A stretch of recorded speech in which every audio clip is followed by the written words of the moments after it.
Hindi naging hadlang ang edad para maipagpatuloy ang panatang magpapako sa krus tuwing Biyernes Santo sa Barangay Kutod, San Fernando, Pampanga. Yan ang ulat ni Rod Lagusad. Dagsa ang mga tao na nais masaksihan ang matagal ng panata ng mga nagpapapako ng krus sa Barangay San Pedro Kutod sa San Fernando, Pampanga. Bahagi ito ng taunang paggunita ng Biyernes Santo, ang pagsasagawa ng taunang Maleldo. Highlight nito ay ang pagganap ni Ruben Enaje bilang Jesus sa pagsasadula ng naging paghihirap ni Jesus hanggang siya ay ipako sa krus. Ito na ang ika-37 niyang pagpapapako sa krus. Ito'y sa kabila ng kanyang edad na 65 taong gulang. Ibinahagi naman ni Enaje na kasama sa kanyang mga ipinanalangin ay ang matigil na ang kaguluhan sa Middle East.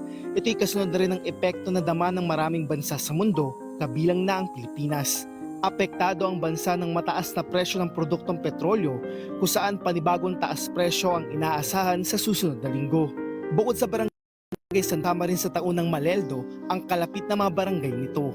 Ito ang Barangay San Juan na nauna ng alas 7 ng umaga, sinundan ng Barangay del Pilar bandang alas 9 at Barangay Santa Lucia bandang alas 10 ng umaga.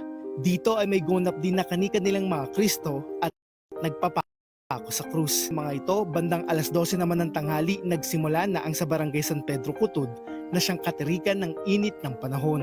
Kasabay nito ay nakaantabay naman ang health emergency responders ng City Health Office ng San Fernando City LGU.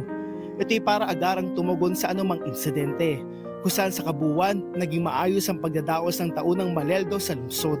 Samantala, nananatiling hindi naman tiyak ang pagre-retiro sa susunod na taon ni Enaje. Hindi naman niya kinumpirma ang kanyang magiging plano. Binigyang din niya na kanyang inuuna ang kalooban ng Diyos. Rod Lagusad, para sa Pambansang TV sa Bagong Pilipinas.